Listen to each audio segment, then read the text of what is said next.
A seguir, mais uma atração com a marca da TV Galega, a imagem da cidade. TV Galega apresenta Mesa de Bar. Senhores telespectadores, mais uma vez aqui estamos na nossa Mesa de Bar pela TV Galega, a imagem da cidade, trazendo um blumenauense para contar a respeito de sua vida e sua atividade. Já no programa passado, prometemos que íamos trazer novamente aqui esse blumenauense que está fazendo quase 40 anos de Blumenau, porque veio para cá em 1973. E ele que está residindo momentaneamente, ou quem sabe vai ficando lá por Paris, mas com saudade da nossa Blumenau e da água do Rio Itajaí, trouxe aqui, prometeu que ia trazer um vinho para nós tomarmos hoje, um vinho dele. E o homem aparece aqui com um Baron Philippe de Rothschild, um Reserve Agneau Rouge, que é um vinho que não sei nem se vamos chegar ao fim do programa. Vamos começar a cantar aqui atirei um pau no gato, acho que não vale assim, porque nós somos cantor, porque o vinho está bom demais. Vilmar Vidor, você que formado em arquitetura, não viu o mercado lá em Porto Alegre, né? E veio para Blumenau porque está o prefeito Félix Tais começando com um plano diretor e precisava de urbanista aqui para a cidade. Mas vamos voltar aquele tempo antes de você se formar lá. Você, como bom gaúcho, você é colorado ou você é tricolor? É uma questão interessante, Vital. A família do meu pai, a família da minha mãe não é muito, nunca foi muito futebolística, mas a do meu pai sim. O meu pai era colorado. Colorado, é. Mas quando eu comecei a falar, um ano e meio e pouco por aí, a minha mãe perguntava, o meu pai perguntava: qual é que é o teu time, meu filho? Eu disse: eu sou Grêmio. Falava Grêmio. E não foi dizer. Eu não sabia exatamente, não. Eu sabia o que era futebol. Mas ele perguntava e dizia que era Grêmio. Não, isso é uma coisa interessante, a questão do futebol, né? Porque você acaba sendo torcedor, não sabe nem por quê. Né? Porque, simpatizou, nome, sei lá o quê. Na minha casa, meu pai era Botafogo, a minha mãe Vasco e eu Flamengo, desde pequenininho. O Flamengo não ganhava nada. Continua não ganhando nada, né? Mas eu sou Flamengo. Então, quer dizer que você depois mudou, virou colorado? Não. Toda a vida gremista. Toda a vida gremista, toda a vida gremista. Sem Juquiopé, toda a vida gremista. Então tem que se dar bem na França, que tem a bandeira tricolor também. Mas o Grêmio é um grande clube, né? Grande clube. E agora estão reformando estádio, estão fazendo para a Copa do Mundo. E essa concorrência que tem lá com o Colorado é ótima, né? Tem o Papai Noel lá, o Papai Noel azul, o Papai Noel vermelho. Né? E você não jogou bola, né? Você jogou bola também, não? No colégio? A gente convive, né? A gente convive. E o teu esporte predileto era o futebol ou você era de voleibol, basquete e outras coisas? Você gostava de outro esporte também, não? Só futebol? Ou não? Ou você jogou voleibol? Basquete? Não tinha altura para isso? Só futebol. Só futebol. Gosto de corrida de carro. Corrida de carro, hein? Gosto de corrida de carro, assisti corrida de carro. Tá, mas não corria. Não corria. Você pegou a fase do Ayrton Senna, né? Na juventude ali, o Ayrton Senna puxou muito, né? Porque era uma alegria de ver. Já perdeu a graça, né? De levantar de madrugada para ver a corrida de Fórmula 1. Né? Antigamente valia a pena fazer isso, né? Sabia que, né? Porque você tinha vários corredores brasileiros. Agora você não tem. Tem ainda, mas né? não são mais representativos. Não. Então não vale a pena você levantar de madrugada para ver a corrida. Mas eu gosto de assistir corrida de Fórmula 1, principalmente. Então, eu acho interessante acompanhar o campeonato. E quando tem Grande Prêmio da França, você vai lá, não? Você vai no Campeonato da França lá ver? Grande Prêmio da França? Não. Em loco, não. Só pela televisão. A vantagem da televisão é que tem reprise, né? Quando bate o carro na frente, a gente vê tal. Só aquele negócio assim de você, aquele barulho do carro passando, né? O pessoal a 200 por hora. O clima ali no local da corrida, mas pela televisão o acompanhamento é muito mais importante, né? Então você não foi jogador de grande qualidade, nível no Grêmio, não foi pro juvenil do Grêmio, nem nada, só no colégio mesmo? Sempre. Sempre no colégio. Você era bom aluno? Você era bom aluno? Na escola? Ou o pai tinha que brigar para estudar? Você quantos irmãos tem? Tem mais irmãos? Olha, como é que eu vou dizer? Olha, o Pipão, assim, ó. Como é que eu vou... como é que eu vou me analisar? Olha, eu acho que era porque eu rodei uma única vez. Eu tinha um problema com matemática.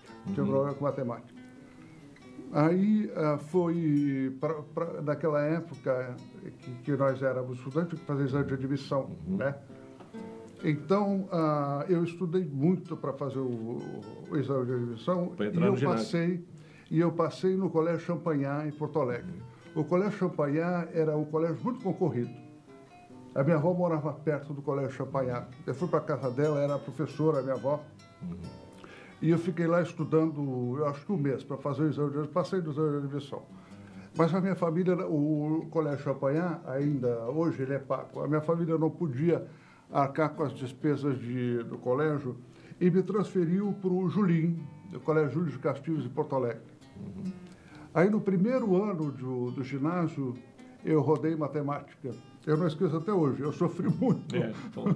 Eu sofri muito, porque eu não queria rodar, a minha família não fazia pressão, nada. Sim. Porque acompanhava o meu estudo. Então, sabiam que eu era interessado. Mas acabei rodando por causa da matemática. Nunca mais rodei. Daí para frente, eu fiz o primeiro ano ginasial de repetência e eu ganhava, não esqueço nunca, eu ganhava. Todos os fins de mês eu ganhava o livro, porque eu tinha a média mais alta na sala de aula. Não esqueço, os livros eu tenho guardados até hoje, não esqueço jamais. E a partir de então, eu acho que fui um bom aluno. Quer dizer, a repetência na matemática te levou a estudar mais ainda matemática. Quer dizer, a matemática, às vezes, se você não tem um bom professor também, a gente acaba não se interessando muito. Quando o professor é bom, o cara se interessa, né, pela matemática. Por exemplo, nós tivemos um professor de matemática que era francês. Ele era uma pessoa, eu achava, eu também é uma pessoa que eu não esqueço, uma pessoa admirável. Mas o mecanismo da matemática naquela época, para mim, era uma coisa difícil. E continuou ainda, no primeiro ano da faculdade, a gente tem cálculo infinitesimal. Eu achava aquilo, continuo achando, aquilo de uma dificuldade enorme. O arquiteto usa jamais o cálculo infinitesimal, porque o cálculo infinitesimal ajuda o raciocínio para quem faz cálculo de estrutura. O arquiteto não faz cálculo de estrutura. Mas o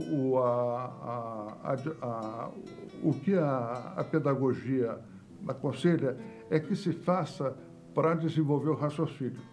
Não sei se funciona, não sei se... Uma coisa é certa, pelo menos algumas contas de cabeça eu aprendi a fazer. Eu fico chocado hoje quando eu chego numa loja.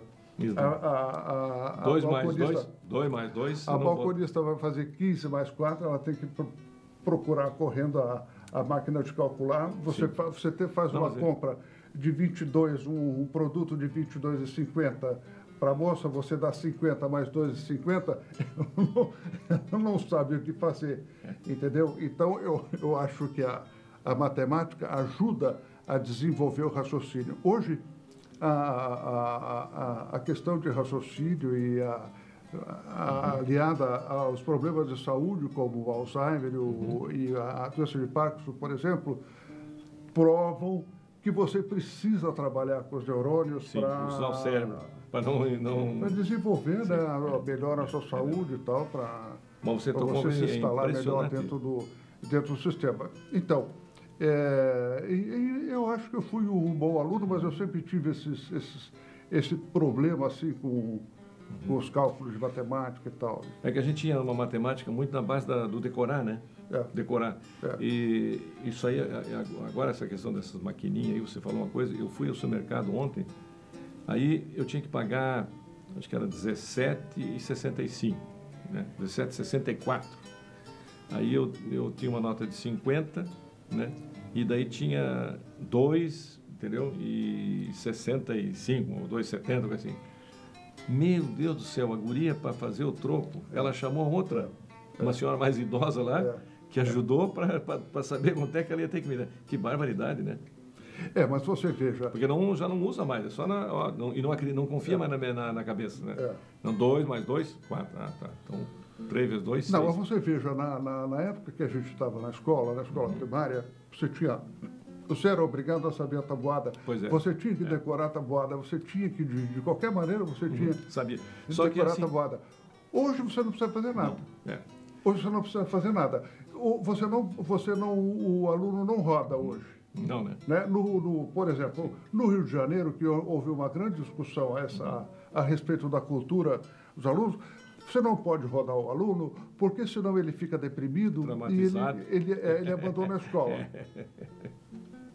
Poxa, mas que cultura que se cria, então, né? Se a pessoa vai na escola, não precisa saber nada, não precisa fazer exame. Se ela rodar, em princípio ela vai abandonar a escola, o que é muito pior. Bom, mas então que cultura que a gente está criando? Meus filhos, quando estudaram na Alemanha, eles tinham já a moderna matemática, que era de conjuntos, né?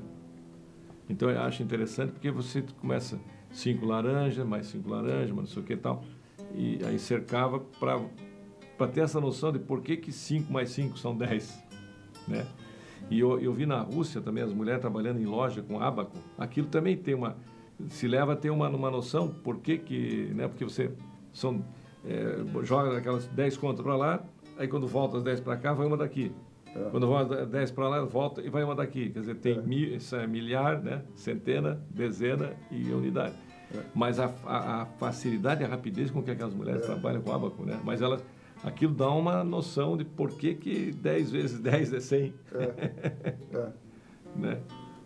Bom, nós vamos fazer uma pausa para rodar os nossos comerciais, enquanto nós vamos curtir aqui o nosso Baron de Rothschild, esse Agnon Rouge que você trouxe de Paris, especialmente para o Mesa de Bar. Obrigado, Vilmar. Vamos aos nossos comerciais, já a gente volta.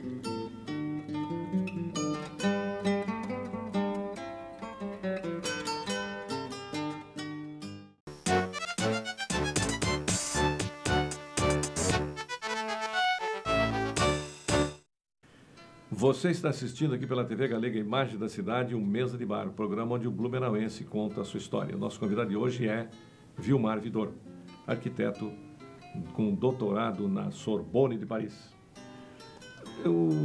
Você ainda é professor da FURB, você aposentou na FURB. Como é que está a situação com relação à FURB? Você era professor de... Não, eu fui professor, não, agora eu estou aposentado. Mas eu fui professor 25 anos na FURB. Veja, eu vim para Blumenau em 74 e em 75 faltava professor para o curso de engenharia. O curso de engenharia recém tinha se instalado e faltava professor naquela época. Era um problema, a determinados cursos faltava professor. Então, me convidaram para dar aula no curso de engenharia, tinha algumas disciplinas vagas, e em 1975 eu comecei a dar aula no curso de engenharia na FURB.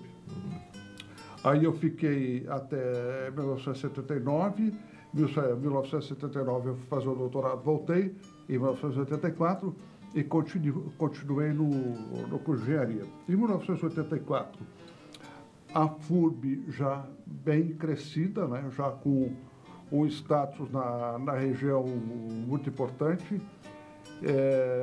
eu propus à reitoria que se criasse um curso de arquitetura, porque existia um potencial bastante grande em relação a pessoas que queriam fazer o curso, iam fazer o curso em Florianópolis, que era o curso de arquitetura recém-criado pela Universidade Federal de Florianópolis, ou iam para Curitiba, ou iam para Porto Alegre.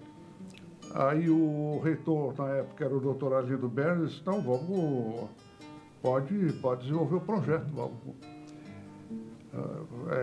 A gente tem o maior interesse, isso aí em 1991, 1992, foi instalado o curso de arquitetura. A partir daí, eu passei, então, a fazer minhas aulas no curso de arquitetura. Mas nesse espaço de 84 até 98, quando eu fiquei na FURB, eu desenvolvi pesquisas, né, paralelamente, porque eu tinha 40 horas de dedicação exclusiva, então eu abri várias linhas de pesquisa que podia trabalhar com os alunos e, enfim, podia se construir um acervo de pesquisa no também antigo Instituto de Pesquisas Sociais, criadas pelo professor Rivadavia Fausto. Em 1998, em decorrência do novo sistema de aposentadoria criado pelo governo federal, eu pude, então, solicitar minha aposentadoria, porque eu tinha todas as condições, e pedi minha aposentadoria, mas eu não queria sair da FURB. Embora eu tivesse obtido normalmente a minha aposentadoria, eu não queria sair da FURB. Mas eu tive que sair. E aí eu fui trabalhar na Univale, mas sempre desejoso de retornar à FURB. Agora, impressionante o crescimento da Univale, né? O que cresceu a Univale? Porque o tempo que a FURB era uma grande universidade, a Univale era uma coisinha que tinha começado em Itajaí. Hoje... mas aí foi uma questão de oportunidade e de mentalidade. A Univale construiu unidades de todo o litoral de Santa Catarina. Todo o litoral de Santa Catarina. Eu estava lá e eu saí aqui da FURB, fui para a Univale.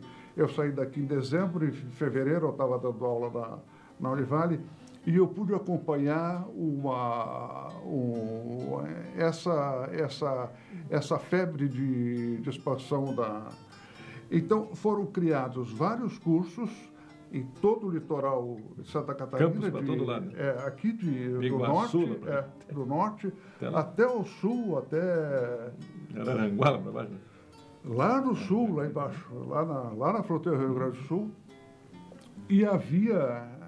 eu participava de determinadas reuniões e havia uma certa confusão administrativa, não propriamente de confusão, mas um atropelo administrativo e financeiro em relação aos orçamentos de cada unidade, porque elas, na verdade, elas estavam se implantando, abriam os cursos, então precisava desenvolver os orçamentos né, contratar professores e material e alugar os prédios ou construir os prédios. Então, há certa... Mas se implantaram. A Univale tem todo o litoral tem unidades da... A FURB aqui quis fazer uma coisa semelhante, expandindo para a região do Vale, mas com alguns problemas administrativos, mas instalou aqui em Pomerode e tal, mas aí também começaram a aparecer o concorrente, que é começou a aparecer, logo em seguida dessa tentativa de expansão da FURB, foi instalada aqui pelo professor Tafner, e aí começou a absorver o pessoal tem lá em cima a Unidade também. Né, que se desenvolveu lá em Rio do Sul, e aí a área ficou muito concorrida. Em contrapartida do litoral não havia essa concorrência. Mesmo com a Universidade Federal em Florianópolis, não tinha a concorrência que a FURB sofreu aqui. Então eles expandiram mais E correram na frente, né? Correram na frente. Agora, então, quer dizer, você, 25 anos, você foi professor de arquitetura também, né? E engenharia, mas o que tem de arquiteto por aí foi tudo teu aluno. Tudo é cria tua. Né? Quem de arquiteto aqui nessa região aqui foi aluno do Vilmar. Não, mas veja, hoje, veja que coisa interessante. O curso de arquitetura foi instalado em 92. Portanto, tem 20 anos. Né? E veja, segundo a estatística do CREA, hoje no Vale, só no Vale, tem 1.100 arquitetos. 1.100 arquitetos. Tem quase 3 mil engenheiros. Olha só. Entendeu? Então, é uma... Você tem uma... Você pode se candidatar a vereador que se elege com o voto dos seus alunos. Você tem um acervo de profissionais, né? Você tem um acervo de profissionais enorme e o pior de tudo, você não tem área de trabalho. Não tem área de trabalho. Por exemplo, eu gostaria de fazer uma crítica à presidente Dilma, que instituiu a lei da flexão de gênero. Né?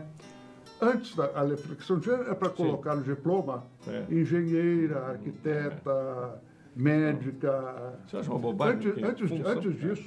Antes disso, como se faz em outros países, tem que criar um incentivo ao profissional formado na Universidade Brasileira para desenvolver no início, ao sair com o diploma de engenheira, de arquiteta, se não tem um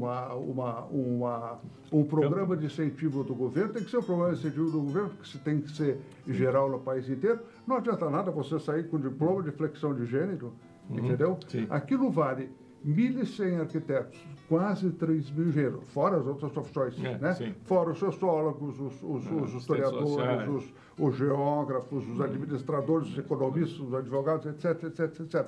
Essa gente toda que sai da faculdade, que levou anos estudando, né? No nosso caso específico aqui do Vale, a Univale, a FURB, a outra aqui de Dayal, a Unidade, os estudantes, a família, tem que pagar o curso. Então, o pessoal fica 5, 6 anos investindo para a família, para a pessoa ter um profissional. Não tem área de trabalho. Não tem. E o governo não se preocupa com a flexão de gênero, que é completamente inútil, desnecessária, entendeu? Vamos criar um programa de incentivo, como se faz nos outros países. O governo coloca à disposição alguns mecanismos para que o profissional possa, ou sozinho, né, ou sozinho, ou em sociedade, ou organizando uma empresa, ou, né, para já aquilo, especificamente no nosso caso, que as ajudas federais não vêm. Não vem, né? Esse o problema da FURB, não só da FURB, mas da Univale, da Unidade, todas.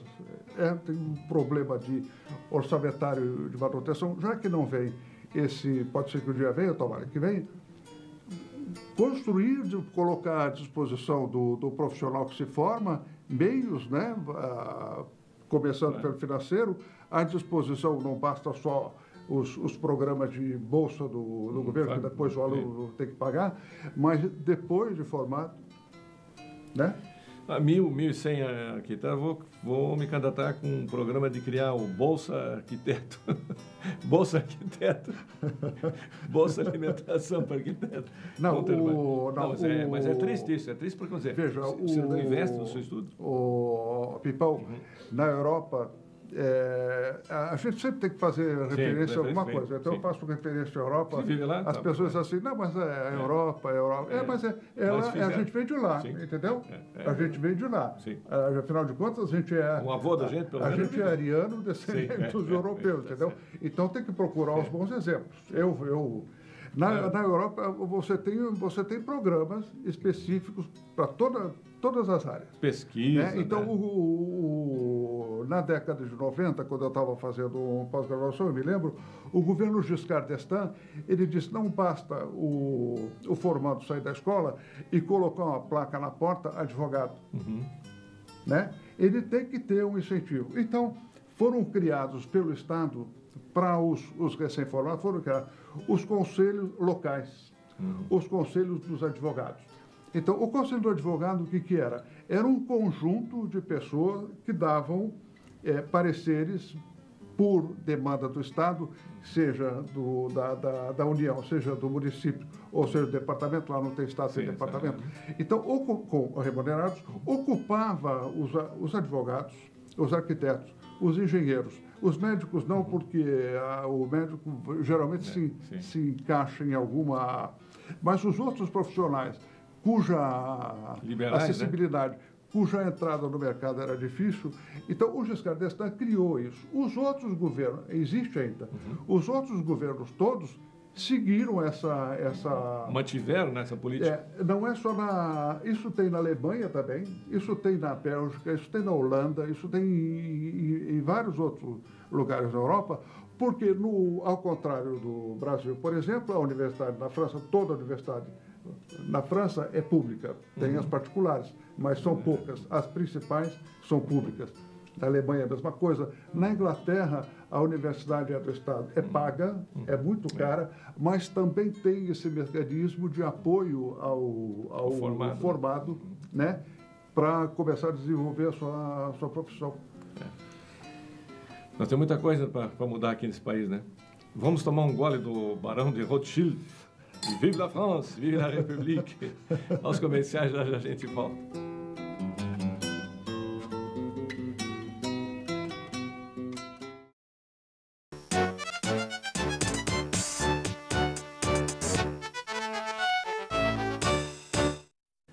Aqui pela TV Galega, Imagem da Cidade, o programa onde o blumenauense conta a sua história.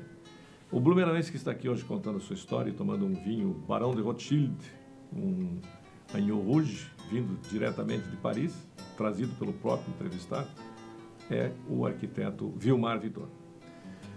Vilmar Vidor, Blumenau hoje vive, não é só Blumenau, Brasil, mas Blumenau é seríssima. Hoje a população de Blumenau está distribuída em 94,5% ou 95,5% na área urbana e apenas 4,5% na área rural. 1950 era quase empatado, né? Era 49 e não sei o que por 50. Então, é possível fazer alguma coisa para reverter esse processo de todo mundo fugir da área rural e todo mundo aí vem favelizar as cidades? Blumenau, como São Paulo, como todo, como... Pimpão, eu acho difícil o processo de reversão. Acho difícil o processo de reversão. Aqui no Brasil, principalmente. Mas, em outros lugares, eles estão fazendo. Tem alguns programas em outros lugares que eles estão tentando fazer essa reversão. Esse acúmulo, isso foi um fluxo induzido pelo desenvolvimento capitalista, né, que na cidade tem emprego, né, no campo não tem. Na cidade tem os meios de manutenção da mão de obra, né, tem médico, tem os supermercados, tem os hospitais, tem os postos de saúde, tem transporte, na área rural não tem. Então o pessoal vende... Foge, né? Vai fugindo, vai sair. Isso aconteceu também na Europa no século XIX. Só que aqui aconteceu no final do século XX, depois dos anos 60. Um fluxo considerável e muito importante da área rural para... É difícil você reverter, mas não é impossível. Não é impossível. Hoje se discute muito a qualidade da vida urbana em detrimento da área rural ao lado. Você não, praticamente, no Brasil, você não tem mais área rural próximo das áreas urbanas, você não tem mais nada. Aqui, eu poderia citar um exemplo bem flagrante. Nós temos aqui a belíssima área do Fidélis, uma área belíssima do Fidélis. Mesmo considerando que o Fidélis não tem uma produção rural, uma produção agropastoril importante, é uma área rural bonita, né? Extremamente interessante e que poderia ainda desenvolver a produção leiteira, a produção de verduras do dia a dia, de produção de tomate. Tipo um cinturão verde também, né? Eu sei que isso é difícil. Eu já falei com alguns agrônomos, os veterinários, tal. É difícil, mas não é impossível. Você tem que ter para tudo que se queira fazer, tem que ter investimento. O que eu acho aberrante, por exemplo, é você construir no Fidelis um bloco de apartamentos, de 1.000 apartamentos, num determinado momento, você vai ter 4.000 pessoas. Sim. No meio da área rural, sem nenhuma perspectiva no restante da área, ou seja, como os terrenos são relativamente baratos, então aquilo se espalha em seguida. A mesma coisa na Vila Topava, a mesma coisa na área mais ao sul do Garcia, na rua Santa Maria mais ao sul, na Nova Rússia, que está se urbanizando, está se construindo de maneira muito sem planejamento. Irregular, eu diria irregular, embora o plano diretor permita, eu acho que o plano diretor você tem que controlar o crescimento dele. Embora seja uma lei, toda lei é rígida, você tem que, o técnico da prefeitura, ele tem que analisar e ir fazendo proposições à medida que a coisa avança. A Blumenau a região do Vale, ela nasceu da agricultura e, portanto, ela poderia ter essa atividade ainda que teria em princípio teria um mercado à disposição. Ninguém come, né? Você tem a Blumenau tem quase 400.000 pessoas, então você tem um mercado de produtos que poderão ter menos agrotóxico, entendeu? É o que se discute muito hoje no resto do mundo, uma produção mundializada, uma produção que muito sujeita ao artificial, né, ao híbrido, e que isso é maléfico. Nada orgânico. O ano passado nós fizemos uma análise no laboratório onde eu trabalho de determinados produtos que entram na Europa vindos do Brasil. A maçã produzida no Brasil, ou seja, aqui no Sul, a grande maioria delas tinha, no mínimo, 5 ingredientes cancerígenos que são aplicados para proteção, proteção da maçã, proteção de fungos e insetos, e mesmo no tratamento da terra. Tinham por baixo. Então, no momento e tudo que você usado indiscriminadamente, né? Porque não há controle, né? O pessoal joga de vidrinho inteiro. Sim, praticamente sem controle, entendeu? Então, como é que quando você tiver, o médico disser que você está com um tumor maligno, como que você vai dizer que foi daquele produto? Né? Então, se você tem uma área urbana, a Suécia estão fazendo isso, então estão criando. A Suécia é um país que se desenvolve de maneira muito controlada. Eles estão criando nucleações, que eles também chamam de cidades novas, mas são nucleações menores, de 4.000, 5.000 pessoas. Aldeias. Essas nucleações, eu citaria o exemplo aqui da cidade de Malmö, que é uma cidade pequena, de 5.000 habitantes. Ela tem um cinturão verde, onde se produz o abastecimento local. Alguns habitantes da cidade, eles produzem lá. Então, você compra a sua habitação, você compra uma casa, você compra um apartamento, você tem um pedaço de terreno. É para você plantar a sua alface, o seu tomate, entendeu? Não é para fazer produção de mercado. Na Alemanha tem o tal do Schrebergarten. Já ouviu falar do Schrebergarten, que tem na Alemanha? Também, se o pessoal tem um terreninho, vão lá, eles até dormem lá no final de semana, plantam e tal, depois trazem para casa a verdurinha. Isso. Uma coisa parecida assim. Então,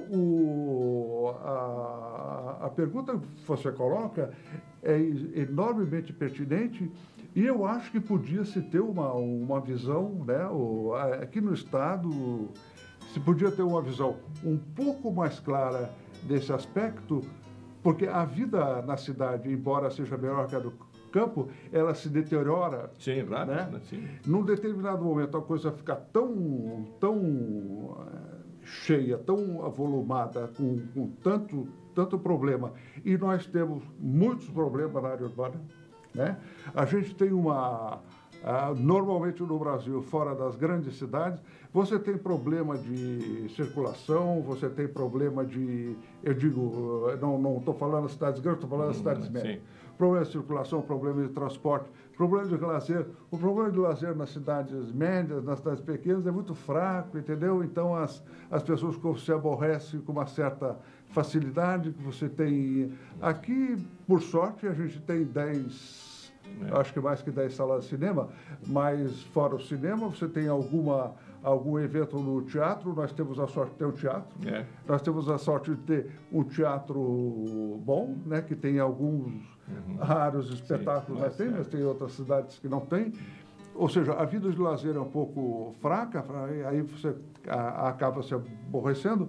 Então, eu acho que se podia combinar um pouco, eu já falei outro dia aqui daquele parque esportivo que se deixou de fazer aqui no caminho da Vila Itopava. Eu acho que podia-se trabalhar um pouco a atividade na área de... para fixar também um pouco a população lá, né? Fixar um pouco a população na área rural. Eu acho que podia-se fazer isso no Brasil inteiro. Mas agora, você vê assim, todo mundo pode perceber que não existe nenhuma iniciativa nesse sentido. Por exemplo, uma particular, mas foi feito agora um shopping aqui, Shopping Norte. Esses dias eu estive lá, estava cheio de gente. Então, parece que, quem sabe, esse Shopping Norte já vai segurar um pouco dessa população aqui da Itopava Central, porque senão vem tudo para o centro, tudo para o shopping aqui do centro.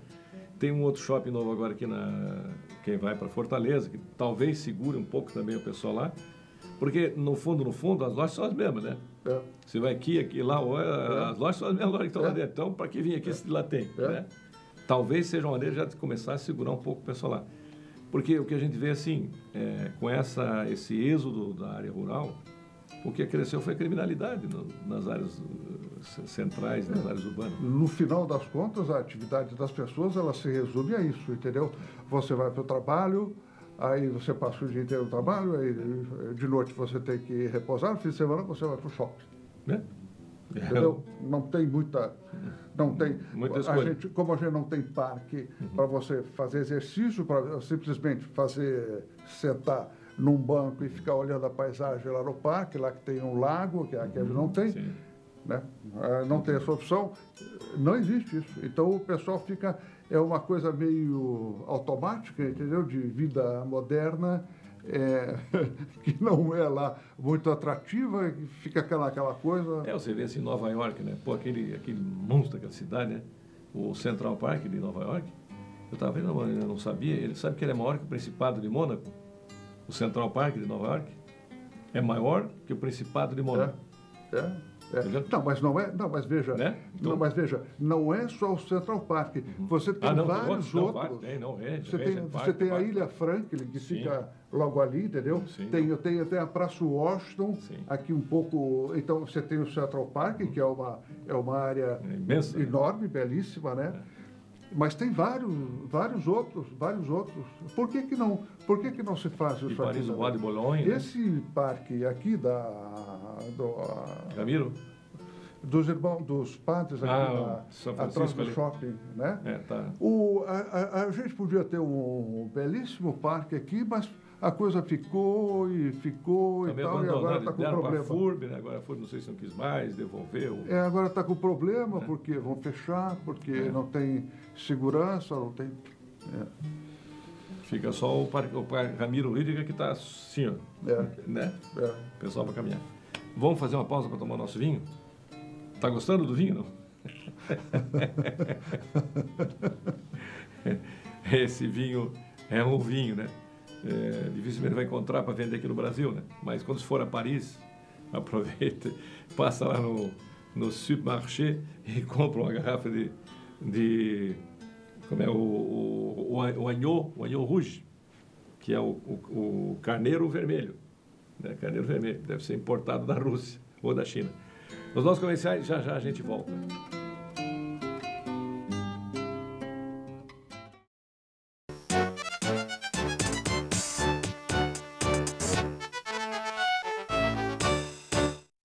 Você está assistindo aqui pela TV Galega o Mesa de Bar. Esse programa é gravado e uma cópia destinada ao Arquivo Histórico de Blumenau pois nós estamos contando aqui a história contemporânea do nosso município. Nosso convidado de hoje é o arquiteto Vilmar Vidor, diplomado, doutorado pela Sorbonne de Paris.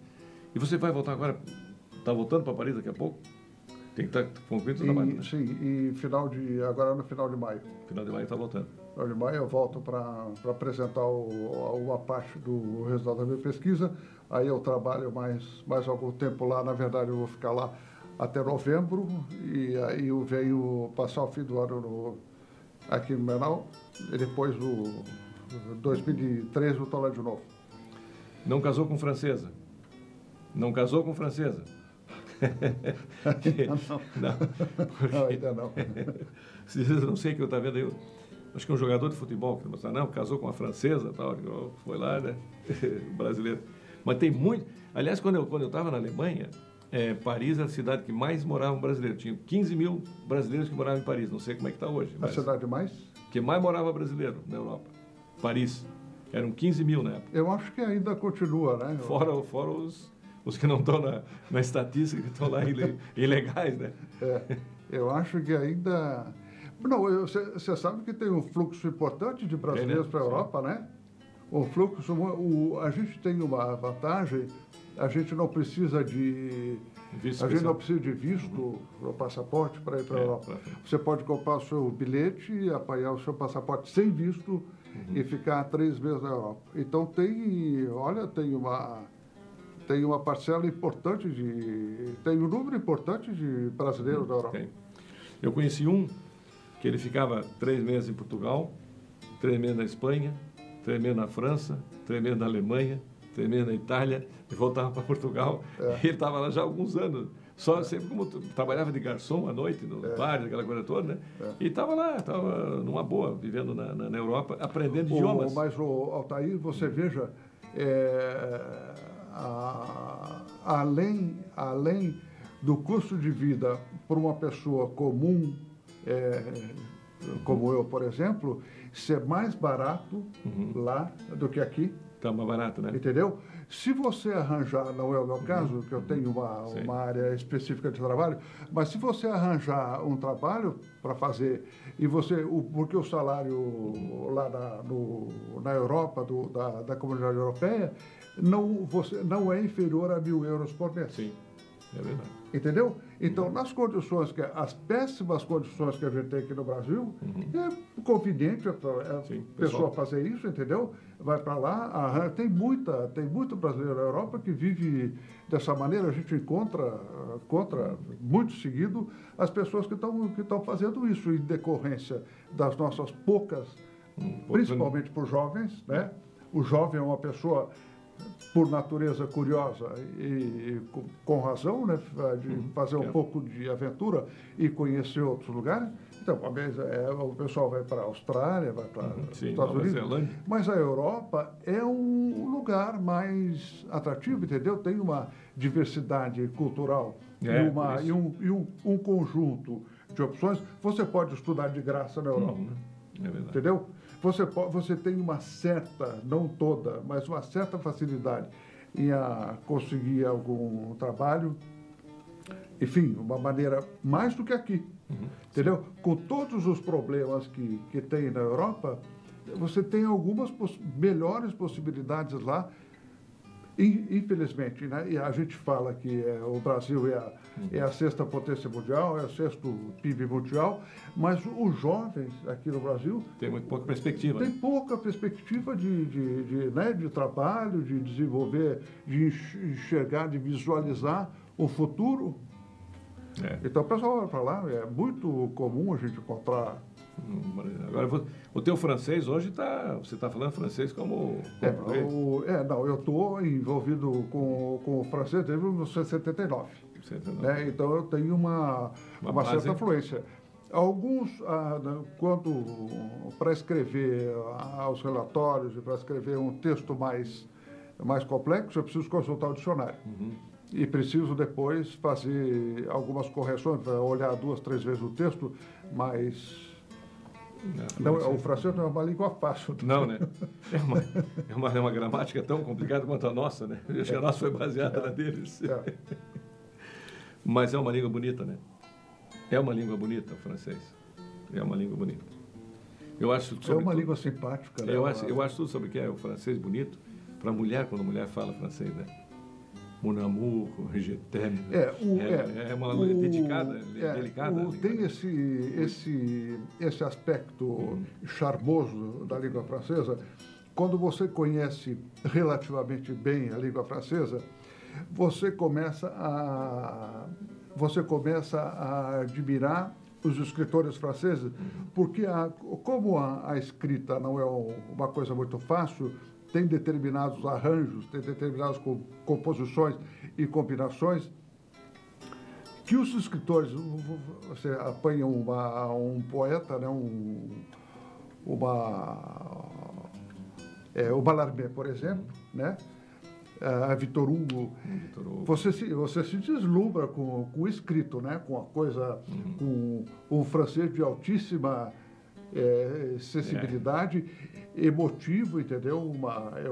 É uma língua.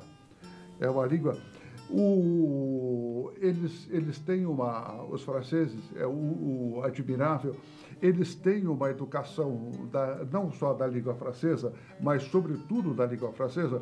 O menino ou a menina que termina a escola primária, ele sabe escrever perfeitamente. Ele não tem erro, entendeu? Sabe escrever perfeitamente. Muito, né? Leem muito. Eles são acostumados a fazer.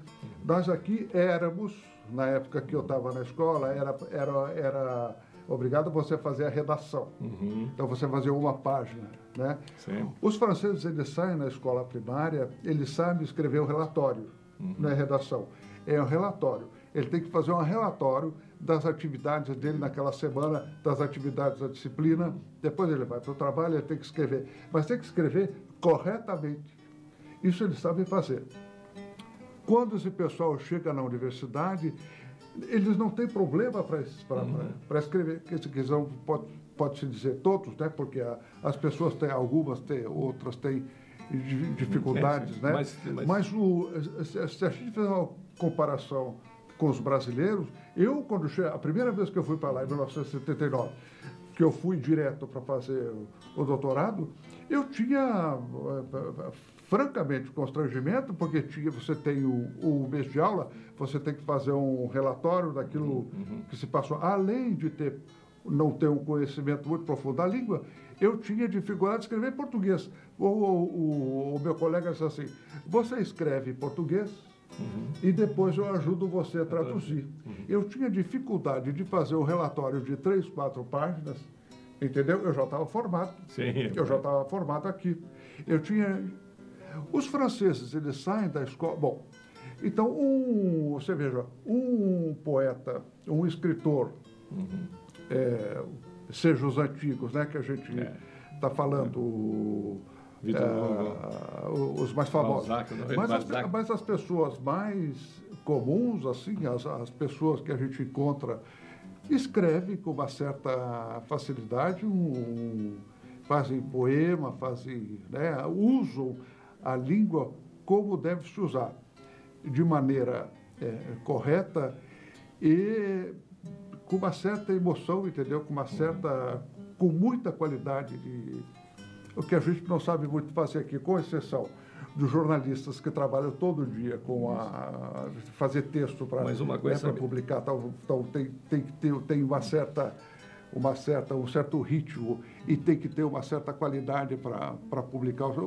A população, de uma maneira geral, mas uma coisa que eu vi, assim, o europeu, eu acho que na França não deve ser diferente da Alemanha, eles leem muito, né? Quem lê sabe escrever. É claro, né? Claro. E mesmo se ainda não tem muito dinheiro para comprar, tem o sebo lá que você compra livro barato, tem as bibliotecas onde você pode buscar livros, tem quantidade imensa de livros, quantidade imensa de bibliotecas também onde você pode pegar, que o nosso não tem esse hábito, né?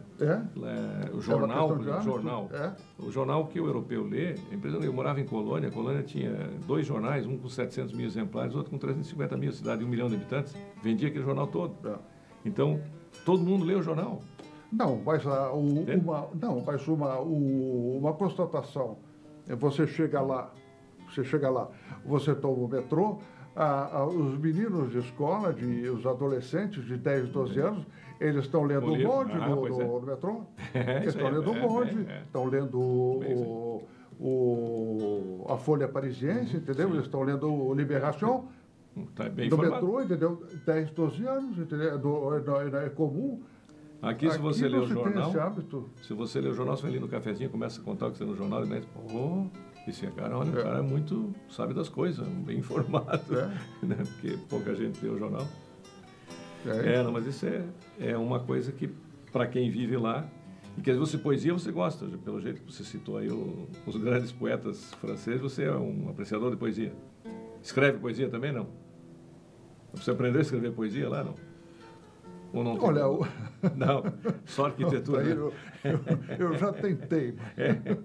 Eu já tentei. Eu tenho uma certa dificuldade de escrever poesia.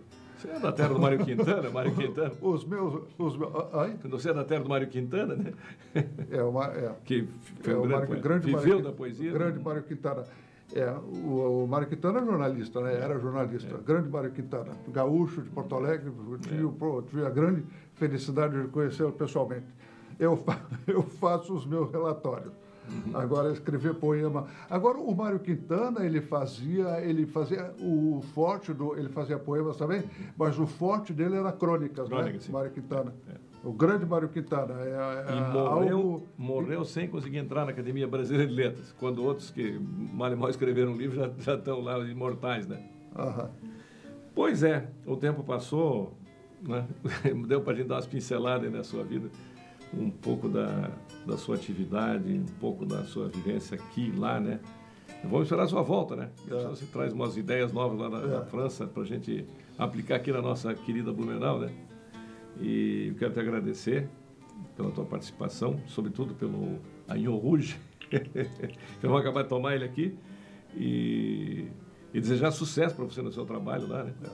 Que esse trabalho que você está fazendo agora é um trabalho só de pesquisa, isso não é para ter título nenhum, doutor, você já é doutor, mais que doutor, mestrado já fez, doutorado, né? na Sorbonne. Então, te agradecer aos nossos telespectadores que nos acompanharam até aqui, e nós no próximo domingo estaremos trazendo outro blumenauense para contar a respeito da vida e atividade dele. Convidado de hoje, arquiteto Vilmar Vidor, ex-presidente do IPUB, que já não existe mais, Instituto de Pesquisas e Planejamento de Blumenau, Urbano de Blumenau, que tem o U de Urbano de Blumenau, e doutor em arquitetura pela Universidade Sorbonne de Paris. Obrigado a vocês que nos acompanharam até aqui. Eu agradeço a oportunidade. Muito obrigado.